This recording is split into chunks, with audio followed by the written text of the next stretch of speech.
Donc bonjour à tous. L'objet de la présentation aujourd'hui, c'est de pouvoir vous faire un retour d'expérience sur le chantier de la Bassée et donc sur un des sites de valorisation écologique. Donc, je serai accompagnée par la maîtrise d'ouvrage, donc le PTBCN Grand Lac représenté par Madame Élodie Guégan, ainsi que l'entreprise Travaux Pinson Paysage et donc par Monsieur Bruno Mertens. Élodie, je te laisse la parole. Bonjour à tous, enchantée d'être là pour ce webinaire. Donc, je suis Élodie Guégan, donc je suis chef de projet à l'EPTB Seine Grand Lac. Donc, peut-être pour commencer quelques mots sur l'établissement public territorial de bassin Seine Grand Lac, qui a pour objet de faciliter la prévention des inondations, la gestion équilibrée et durable de la ressource en eau, et puis la préservation et la restauration de la biodiversité et des écosystèmes aquatiques et de zones humides. Donc, Seine Grand Lac aujourd'hui a l'exploitation de 4 lacs réservoirs. Et je vais vous parler aujourd'hui du 5e ouvrage qui est du coup en construction et qui du coup est fondé sur 2 piliers. Un projet donc hydraulique, à savoir l'objectif étant la protection de la région Île-de-France contre les inondations, et un pilier objet de notre présentation aujourd'hui, écologique, avec la valorisation et la restauration de la Bassée aval. Alors, donc du coup, ce projet, c'est un projet global qui est constitué de 9 casiers. Aujourd'hui, on va s'intéresser au premier casier, dit site pilote. Donc, sur son aspect hydraulique, je vais passer assez rapidement, mais donc globalement, vous voyez sur ce plan en rouge la future digue, donc qui correspond à la limite du casier, à l'intérieur duquel, en moyenne, tous les 6 ans, on va venir prélever l'eau de la Seine grâce à une station de pompage pour permettre l'atténuation de la crue. Et puis, à la fin de la crue, par ruissellement, l'eau va retourner en Seine. Et donc, par la création de ce casier, on va avoir à l'intérieur la réalisation de mesures dites compensatoires, donc des mesures de génie écologique réglementaires, obligatoires pour permettre de compenser les impacts liés à la création de ce casier. Donc, les mesures compensatoires, vous pouvez les apercevoir ici sur cette carte.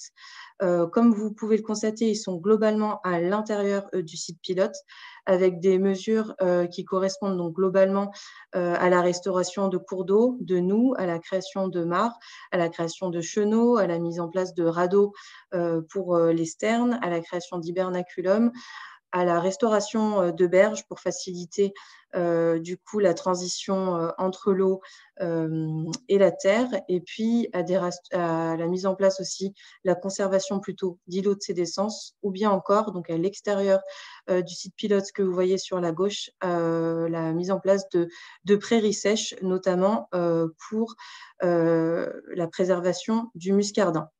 Ce qui est un petit peu original sur ce projet, donc c'est au-delà des mesures compensatoires, Seine Grand Lac a voulu avoir du coup une démarche volontariste pour aller plus loin et faire plus de travaux de génie écologique en réalisant également des travaux sur des sites dits de valorisation écologique. Donc, sur l'ensemble de ce premier site pilote, on est à peu près sur 120 hectares de mesures de restauration écologique, dont plus de 50 hectares de milieux restaurés sur la partie valorisation écologique, qui sont principalement constitués de zones humides. Et donc, ce qu'on vous propose aujourd'hui, c'est de se concentrer sur un des sites qui a été donc le site Les Parquets, qui a été réalisé par l'entreprise Pinson Paysage et suivi par la maîtrise d'œuvre Écosphère.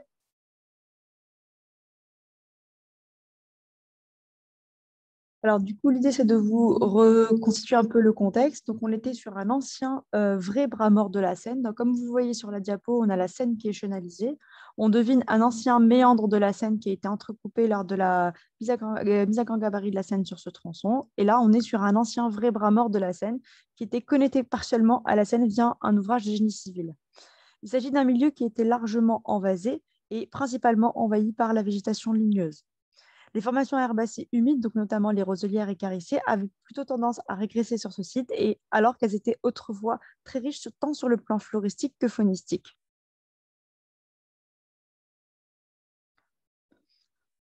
Donc là, vous avez quelques photos du site avant le démarrage des travaux. Comme vous pouvez le voir, en fait, globalement, on vous présente un milieu qui est plutôt assez boisé, qui s'est refermé, et même au niveau des zones un peu marécageuses et peu praticables. Donc, on voit globalement, ce qu'on peut vous montrer, c'est un milieu très, très refermé.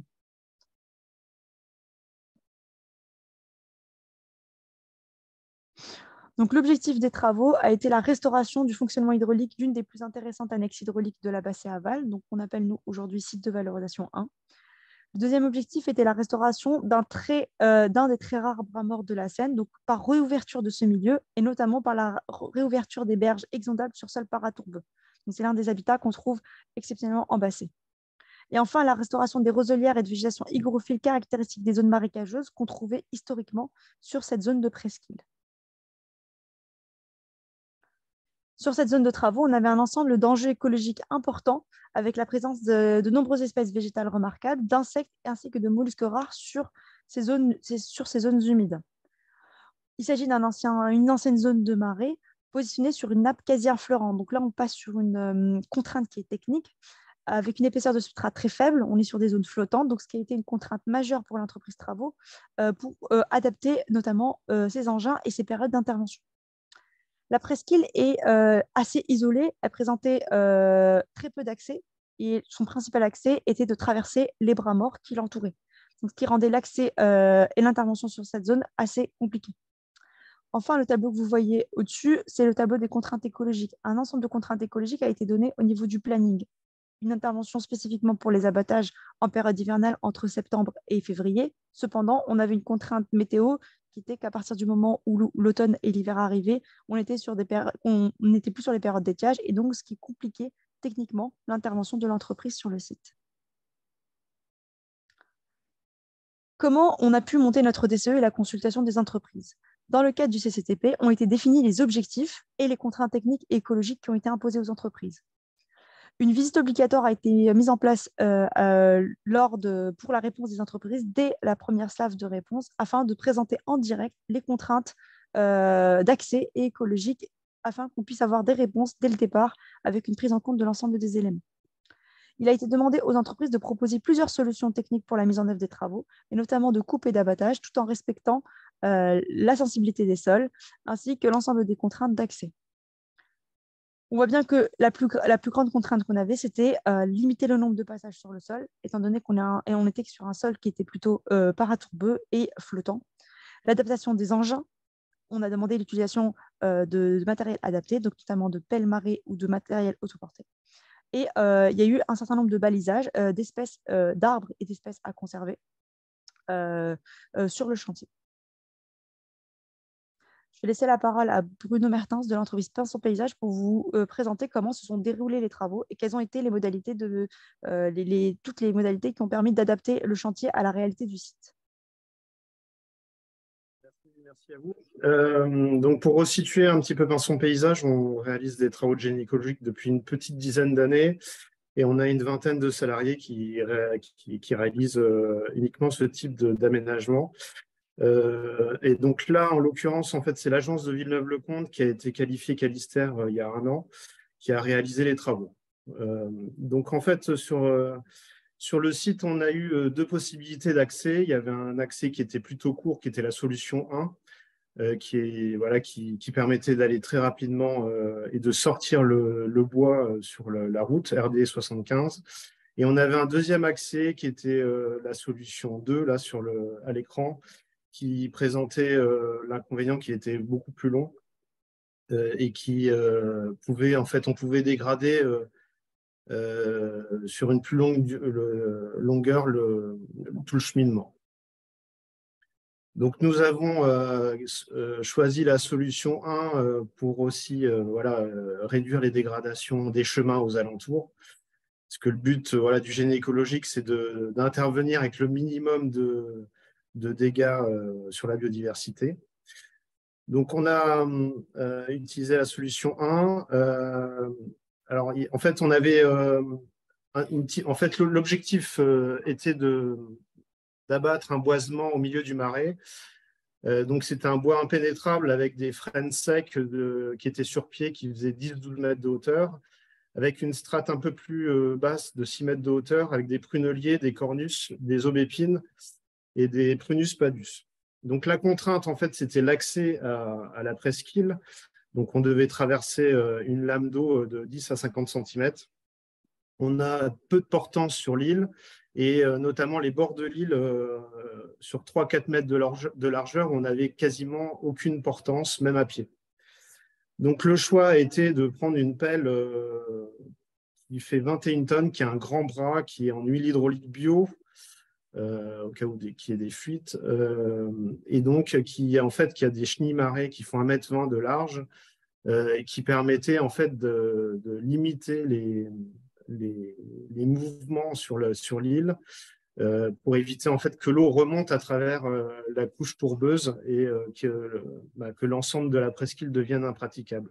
Donc le but, c'était vraiment d'avoir une grosse pelle qui a circulé sur 2 chemins le long de la presqu'île et qui a fait le minimum de cheminement sur l'ensemble de la surface. Donc on a utilisé en fait une pince forestière au bout de la pelle, et pas une tête d'abatteuse. En fait, on a travaillé avec des hommes qui ont abattu les arbres, et la pince en fait a maintenu les arbres et les a couchés doucement pour éviter en fait que au moment de la chute ça choque aussi, et puis que ça bouge la couche qui est très sensible. L'ensemble des arbres ont été marqués par Madame Taha. Et donc, on a gardé en fait quelques chênes, enfin les chênes et les peupliers avec des cavités. Et puis, on a balisé aussi surtout les zones qui n'étaient pas du tout portantes pendant le chantier. Et ensuite, on a utilisé un petit bobcat qui était plutôt léger pour broyer toute la végétation qui faisait 4 à 6 mètres de hauteur. Voilà, donc l'appel grand bras, en fait, elle est restée relativement statique, et en fait, elle a utilisé en fait sa pince pour se mettre en fait des troncs au fur et à mesure, pour pouvoir avancer et rouler dessus. Elle a utilisé en fait les troncs qui ont été abattus devant elle, et puis elle a roulé dessus. En haut à droite, on voit en fait qu'on arrache directement des arbres dans une zone de touradon. Donc on arrache carrément l'arbre avec les racines, et puis en fait ça permet d'aller très loin, et puis d'éviter d'aller à pied, parce qu'en fait c'est impraticable. Voilà. Donc le site, à la fin des travaux, en fait on a une zone qui est nue. On a retiré en fait le bois, en fait on avait un cheminement, donc on a retiré le bois qu'on a laissé se laver à la pluie, qu'on a réutilisé en bois de chauffage et en broyage.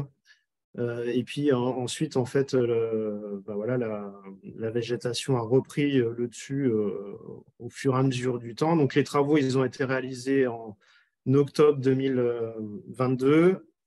Et donc, on est retourné la semaine dernière, et donc on voit déjà la végétation repercée à travers. Et en fait, on voit que la nature fait très, très bien les choses, et qu'elle reprend vraiment de manière naturelle. Et ce qui est absolument magnifique de voir, c'est qu'en fait, elle fait vraiment très, très bien les choses. Et donc, en gros, pour vraiment, l'opération a été un succès. C'est aussi la relation qu'il y a eu entre la cliente, la maîtrise d'œuvre et l'équipe. En tout cas, en fait, c'est une technique qui n'avait pas été utilisée sur les chantiers Ecosphère. Donc, ils nous ont fait confiance. Et donc, en fait, l'ouverture d'esprit a fait que on a pu mettre en place cette technique qui a été adaptée.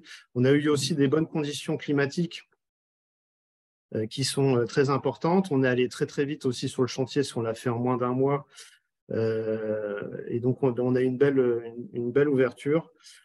Et puis, les moyens étaient adaptés. Vraiment des gens à l'écoute, et ça a été très agréable de réaliser ce chantier. Du coup, pour conclure sur un peu les spécificités de ce chantier, Donc, ce qui a été important et je pense qui a permis d'avoir ce succès, c'est qu'on n'a imposé aucune technique au niveau du stade DCE. Donc ça a été vraiment voilà une proposition de la maîtrise d'œuvre Écosphère et que la maîtrise d'ouvrage Seine Grand Lac a suivi. Et on était vraiment sur un objectif de résultat. Donc pour nous, maîtres d'ouvrage, ça a nécessité qu'on accepte de ne pas avoir des réponses dès l'appel d'offres et du coup de ne pas figer la méthodologie et le matériel pour vraiment s'adapter au site, puisque c'est quand même la principale caractéristique, je pense, des travaux de génie écologique. Et ça a demandé, une fois la consultation réalisée et la désignation de l'entreprise, une adaptabilité aussi forte de la maîtrise d'œuvre qui a été très présente sur ce chantier, au jour le jour, pour valider les propositions de l'entreprise en fonction des conditions réelles du terrain.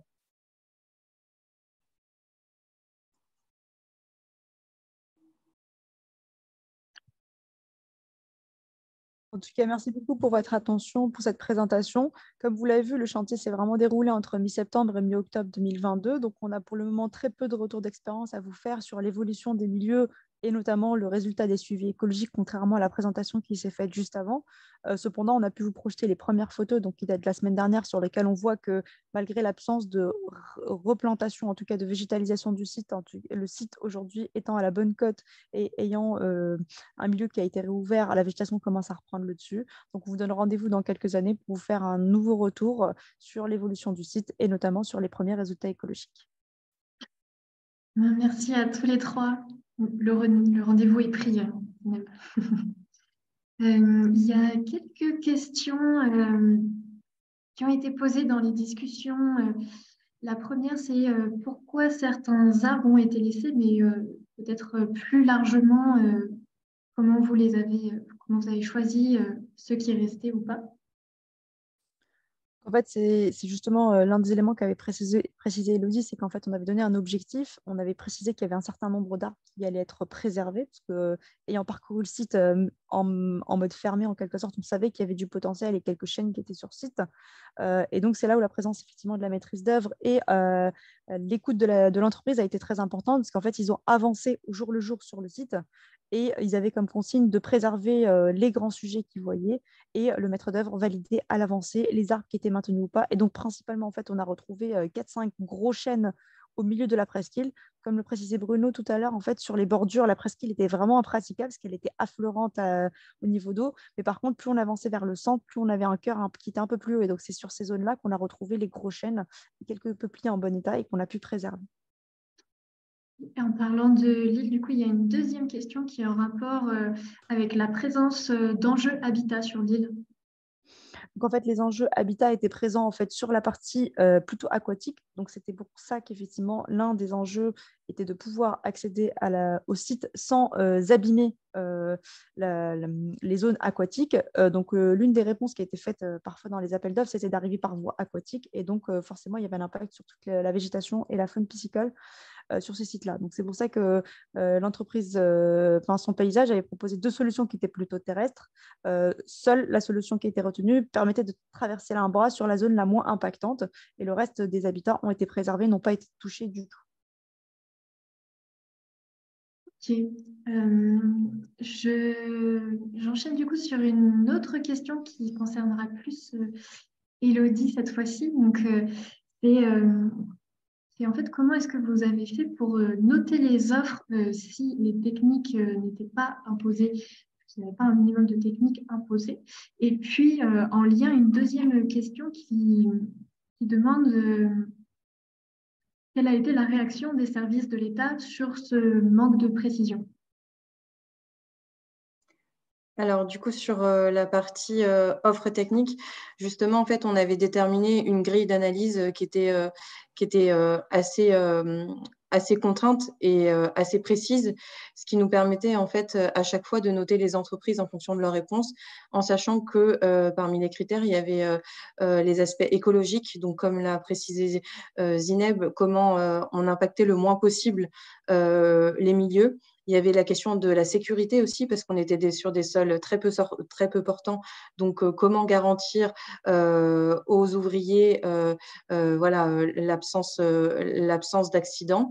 Et du coup, en fonction de ces différents critères, là, je vous donne que les principaux, on a noté en fait chaque entreprise, en sachant qu'on a eu des résultats qui étaient très différents parce qu'on nous a proposé une tyrolienne, on nous a proposé un hélicoptère, on nous a proposé, comme on l'a dit tout à l'heure, le bateau. Donc, beaucoup de techniques. Mais l'objectif à chaque fois, c'était, voilà, on a un objectif, on a des critères qui sont pondérés en fonction de leur importance, notamment, voilà, il y a à la base aussi le respect du calendrier écologique, etc. Et donc, en fonction de tout ça, en fait, on a pu noter les entreprises de façon objective et, on va dire, classique par rapport à un marché public. Et donc, la Alors, pour la... deuxième, Voilà, donc je vais prendre la... je laisse Zineb compléter. Voilà, c'est ça. Donc, pour la partie comment les services de l'État ont réagi, donc en fait, lors de la rédaction de l'étude d'impact, dans tous les cas, on ne précise pas la méthodologie de mise en œuvre des travaux. Donc, les objectifs étaient très clairs et les contraintes ont été très claires dans l'étude d'impact. Et en fait, dans le cadre de ce projet, on transmet à la DRIAT avant démarrage du chantier, un mois avant, l'ensemble des éléments techniques, organisationnels et planning, etc., avant le démarrage, ce qui leur laisse le temps de faire un retour si nécessaire, s'ils ont des questions, des demandes de précision. Et donc, un mois du démarrage du chantier, on avait totalement déjà une vision sur la principale technique qui sera utilisée. Les différentes options sur lesquelles on avait un doute leur ont été précisées également dans les documents. Ils sont derrière destinataires de tous nos comptes rendus chantier chaque semaine, donc ce qui permet de les tenir au courant à l'avancée. Et si jamais il y avait vraiment un besoin de statuer sur une modification complète de méthodologie, en fait, ils étaient sollicités pour avoir leur avis avant de continuer les travaux. Donc ça n'a pas été le cas parce que globalement, on a pu rester finalement sur les méthodologies qui ont été proposées par Pinson Paysage un mois avant le démarrage du chantier, si ce n'est des adaptations complètement à la marge lors de la mise en œuvre des travaux qui ne nécessitaient pas un retour de la part des services de l'État.